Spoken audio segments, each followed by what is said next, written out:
right, so it's time for another episode of Boarding Horror Stories. And for this one, I'm just gonna go ahead and get my wine out and take a drink first because I'm gonna need it.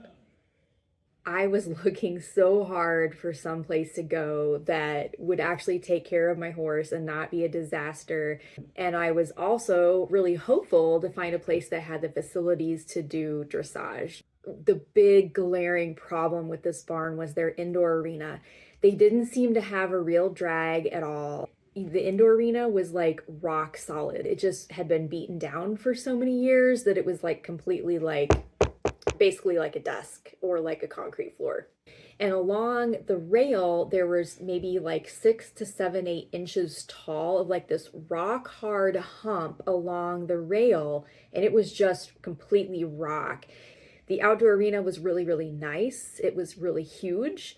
So I figured, okay, I just need to get my horse out of the disaster he's in right now because it was, a complete disaster where he was at. So I just had to move somewhere, and I knew this place wasn't going to be that great, but where else was I going to go? So I started out with, okay, I'm not going to ride in the winter. But then, I'm somebody who shows and I love to ride, keep my horse fit. I was like, how am I going to make this work? I had an excavation company come out. They took a look at the indoor arena and they told me this place has plenty of sand. It's just literally packed down. So we could come in here and take about a full day to drag it. It's very unlevel. You've got these humps and, valleys and things in here. We can get rid of all those, get your sand in operation again. The estimate was $3,000. Wow, right? That was an estimate from 2023. So, the price would be a lot more today, right? After really weighing my options and thinking about spending $3,000 on this arena, I decided against it, and this is why. I knew that they hadn't been maintaining the arena to this point. They didn't really have a drag that could get in there and maintain that sand. So I figured if I spent $3,000 and it was just me, on a wing and a prayer, I would probably spend the money and very quickly, maybe in 6 months, it would just get to the point where anything that I could do was just not going to help it. This was a place that had a lot of beginner lessons, a lot of people riding in there, just riding around the outside of the arena. So I figured my $3,000 would probably be very short-lived. Okay, somehow I will make this happen. So I grabbed this metal rake and I just became a human drag. Like a miner in a cave, I would take that rake and I just started chopping at the big rock humps. No joke. Like I would spend hours doing this. So I'd ride, do my thing or whatever, and I'd go into that indoor and spend, 30 minutes to an hour just hacking to get like one little piece down, bit by bit by bit. Mind you, of course, I wasn't getting paid for any of this. I was just like, I desperately want to be able to ride my horse. And if I ride my horse, keep him sound. And he's, if I fall off, I don't want to break an arm or something like that. I just don't understand. Boarders were thanking me. They're like, oh my gosh, it's so much better in here. And finally we had like a corner of the arena that had soft sand. I broke up literally by hand. People would ride in there while I would do this. Generally I'd steer clear of like high traffic times, right? But like late in the evening or on a weekend when there's just one person riding around, I'd do a little bit. And no one offered to help me do this by hand. No one offered to chip in or anything like that. It was really crazy. But anyways, they thanked me for it. It's like, okay, consolation prize, I guess. I guess I'm the hero. I was really blessed to have another person there at the barn who really, is a very good horse person and also wanted this arena to be usable, but she didn't see it as usable at all either. And she, was able to ride this ATV and grab what they had was like a surface rake, just one of those metal things that you can kind of drag across the top.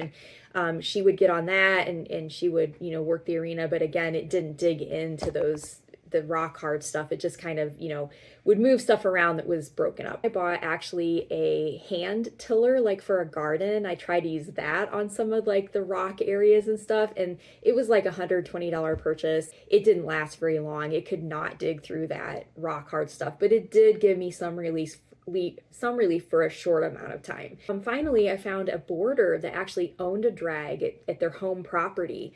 And, we talked and everything and got interested in it. And they were so kind to bring the drag out one day. And this lady's husband spent hours dragging the arena. And do you know what? All of that rock hard sand, there was like 4 inches. There was actually too much sand, believe it or not.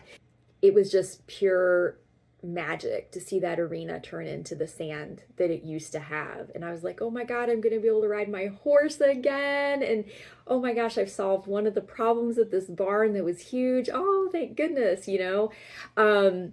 Well, it was very short lived. Believe it or not, the leaser of this barn, the leaser of this barn was the trainer as well. She immediately like put the sprinklers out there. She'd have sprinklers attached to a hose that go, go around like you're watering your lawn. She put them out there for hours and hours on end right after we did this. It was insane. And it turned into a complete mud pit, like you were outside in a pasture. It was crazy. Total mud. She got it all packed down again. And one day I was even there. She's like, oh, we went to dinner and we forgot. We left the water on.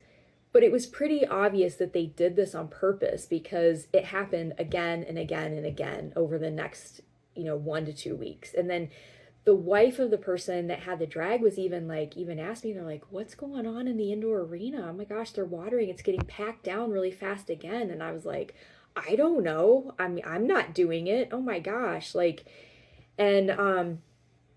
Yeah, they totally packed the sand down on purpose again. They freaking wanted it to be like concrete. What world did these people come from? I don't know. I will never understand it. It blew my mind that the boarders had chipped in all this free labor, all of this free time.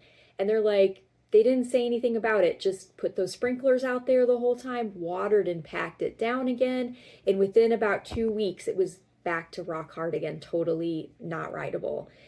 And so there came the end of me boarding at that place. I lasted about 6 months. There were so many other things that this place was doing that was absolutely terrible, but that indoor arena was like the final straw after I had worked so many hours of my own time and physical labor and buying that little hand tiller and getting somebody to come out and bring their drag only for it to all be ruined in the matter of a week or two. It was just insane. It's like that what the fuck moment. What actually are these people thinking? What the fuck? Unbelievable. What the fuck? Unbelievable. This one just hit hard. So, do you have any stories like this? Do you have any stories where you've gone to a barn and they don't maintain the arenas at all? Like they have these lovely facilities, but they literally let them go to pot? Like, who does that? Who is gifted with the ability to either own a place or lease a place like this and they just let it go to hell? Like, so tell me your stories. Do you have anything like this? Or is it just me?